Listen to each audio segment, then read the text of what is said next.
ఇవే కాదు, తెలంగాణ ఉద్యమమే నిరుద్యోగ సమస్య, ప్రభుత్వ ఉద్యోగ ఖాళీల భర్తీలు. ఇంతకుముందు మిత్రుడు పొన్నం ప్రభాకర్ గారు చెప్పారు, వాళ్ళు నోటిఫికేషన్లు ఇచ్చాను, మేము నియామక పత్రాలు ఇచ్చినామని. 10 ఏళ్ళు మిమ్మల్ని నియమించొద్దని ఎవరైనా అడ్డం పడ్డారా?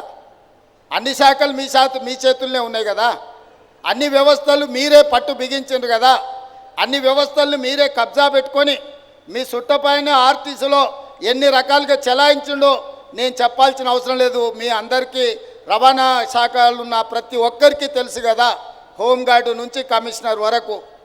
ఒక్క చిన్న ఉద్యోగి మొత్తం రవాణా వ్యవస్థనే మొత్తం తన కబంధ హాస్తాల్లో పెట్టుకొని నడిపించిండు కదా. రవాణా నియామకాలు మేమేమన్నా చేయొద్దన్నమా? మీకు అసలు ఉద్దేశమే లేదు, మీకు లక్ష్యమే లేదు. నోటిఫికేషన్లు ఇచ్చి గాలికి వదిలేసి చాట్ల తవుడు పోసేదో తాకట్టు పెట్టినట్టు ఈరోజు మీరు నోటిఫికేషన్లు ఇచ్చి కోర్టులో లిటిగేషన్లు మీరే వేపించి ఎక్కడ కూడా నియామకాలు జరగకుండా మీరు అడ్డం పడితే ఆ చిక్కుముళ్ళను అన్నిటిని కూడా మేము వచ్చినాక ఇప్పినాం. మొదటి ప్రాధాన్యత నిరుద్యోగ సమస్య అనుకున్నాం.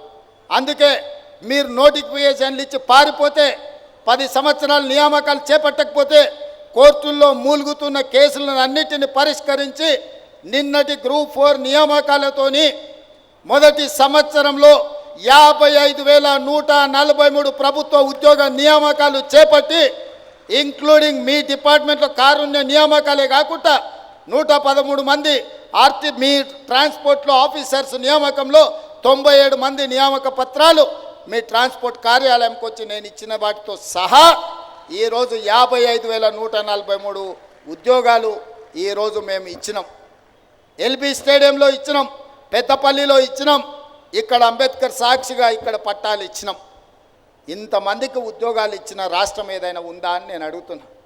దేశంలో ఉన్న 29 రాష్ట్రాలలో అధికారంలో ఉన్న గొప్ప గొప్ప నాయకులుగా చెప్పుకునే వాళ్ళను ప్రధానమంత్రితో సహా దిగిపోయిన ముఖ్యమంత్రి కూడా నేను సవాలు విసురుతున్నా.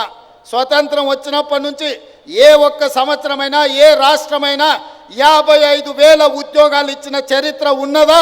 తెలంగాణ గడ్డ మీద నా ప్రభుత్వం, మా ప్రభుత్వం, మీ ప్రభుత్వం, ప్రజా ప్రభుత్వం 55,000 ప్రభుత్వ ఉద్యోగ నియామక పత్రాలు అందించడం ద్వారా ఏ లక్ష్యం కోసం నిరుద్యోగ యువకులు ఉద్యమాల బాట పట్టినరో, ఏ లక్ష్యం కోసం శ్రీకాంతాచారి, కానిస్టేబుల్ కిష్టయ్య, యాదయ్య, ఈశాన్ రెడ్డి, వేణుగోపాల్ రెడ్డి ప్రాణ త్యాగాలు చేసినరో ఆ లక్ష్య సాధనలో మొదటి సంవత్సరంలో 55,000 ఉద్యోగ నియామక పత్రాలు ఇచ్చి ఆ దిశగా మా ప్రభుత్వం అడుగులు వేస్తుంది.